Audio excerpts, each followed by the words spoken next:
comme tous les jours, à cette heure-ci, on met les points sur les i et c'est Olivier Delamarche qui vient de nous rejoindre. Bonjour Olivier. Associé gérant chez Platinum Gestion. Olivier, je le disais en annonçant votre arrivée, on va causer du marché de l'emploi américain parce que si la quasi-totalité des observateurs se sont largement, et nous compris, il faut le dire, réjouis de ce chiffre américain, vous avez envie d'apporter quelques bémols ou en tout cas de nous faire lire véritablement ce rapport mensuel sur l'emploi aux États-Unis.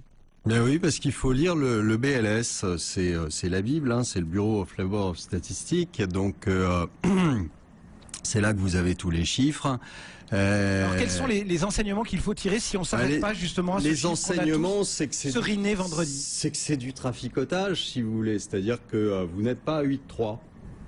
Ouais, en fait, tous les gouvernements, on le sait, Olivier, ont tendance un peu à ajuster les chiffres. Oui, non, mais il y a ajustement et ajustement. C'est-à-dire que là, c'est du grand banditisme, si vous voulez. C'est une pure escroquerie. Et s'il continue comme ça, d'ailleurs, à ce rythme-là, il va bientôt nous sortir un taux de chômage négatif. Ça sera le premier au monde à nous trouver ça. Mais faut qu'il fasse attention dans ces statistiques, à bien faire ses additions et ses soustractions, parce que on va y arriver.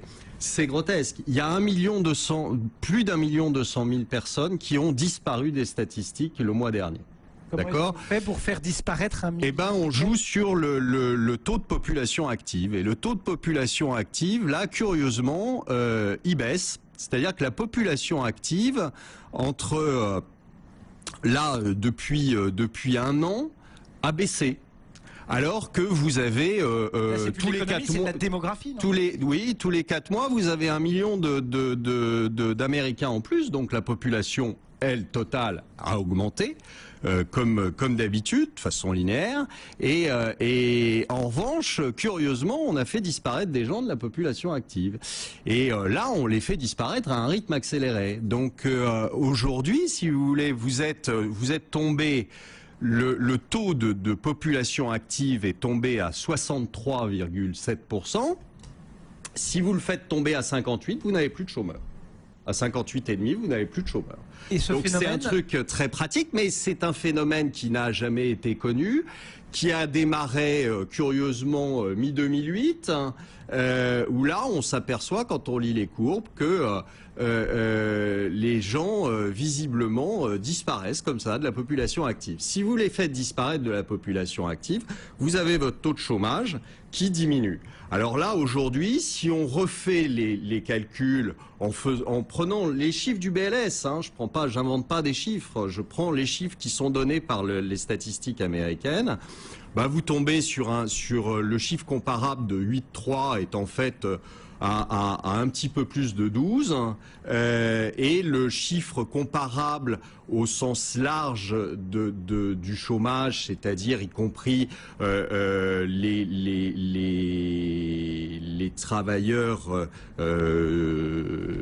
momentanés, enfin oui, très temporaires, plus que temporaires, et des gens qui sont sortis de la période d'indemnisation, etc., vous retrouvez un chiffre qui se rapproche des 20%, ce qui fait un Américain sur 5, et ce qui, pour moi, n'est pas une preuve de bonne santé de l'économie. Mais on ne peut pas imaginer, Olivier, je fais l'esprit chagrin, mais on ne peut pas imaginer qu'il y ait une évolution démographique aujourd'hui. Non, il n'y a pas d'évolution. Mais non, il n'y a pas brusquement, tout d'un coup, quelque chose qui fait que la population active ne croît pas. C'est pas vrai. Donc, vous les sortez des statistiques. En plus, si vous recoupez les chiffres, parce qu'on peut les recouper. Mais c'est ça qui est important peut-être alors du coup. Vous avez par exemple les personnes aux États-Unis qui bénéficient de l'aide alimentaire. On n'est pas dans un pays d'Afrique, on est aux États-Unis.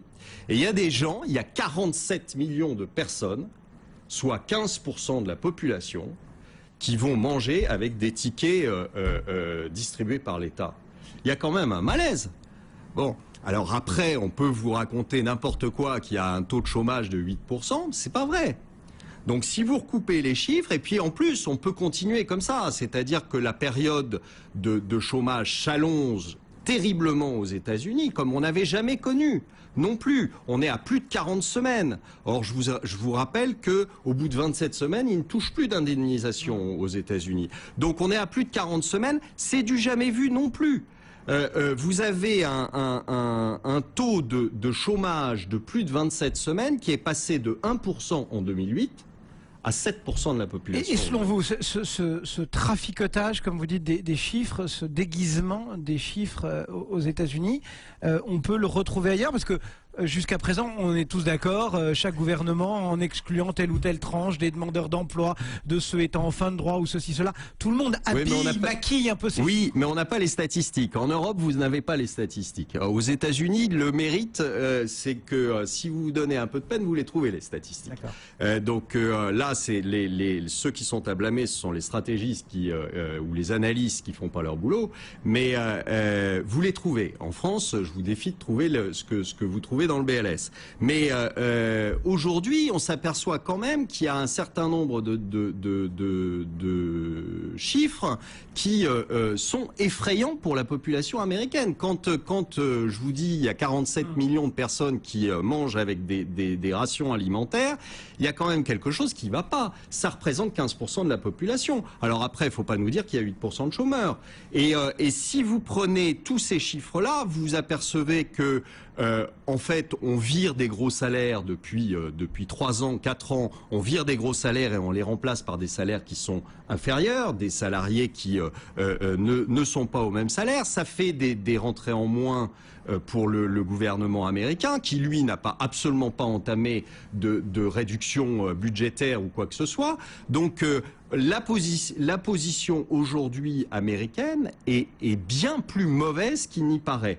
Alors, on peut continuer à maquiller les chiffres comme ça, c'est très bien, simplement ça entretient un doux ronronnement, personne ne s'affole comme ça pendant ce temps-là, et M. Bernanke va continuer à nous déverser des milliards sur la tête pour entretenir l'illusion pendant encore quelques semaines ou quelques mois. Mais c'est pour ça que vous posiez la question tout à l'heure de savoir ce qu'allait dire M. Bernanke, la même chose que ce qu'il dit depuis 2 ans. De toute façon, il n'a pas beaucoup d'esprit là-dessus. Et pendant ce temps-là, il continue à vous faire des QE3, 4, 5, 6, je ne sais pas à combien on est, mais il continue à racheter ses propres obligations parce que plus personne ne veut les acheter. Olivier de Lamarche qui décortiquait pour nous ce rapport mensuel sur l'emploi.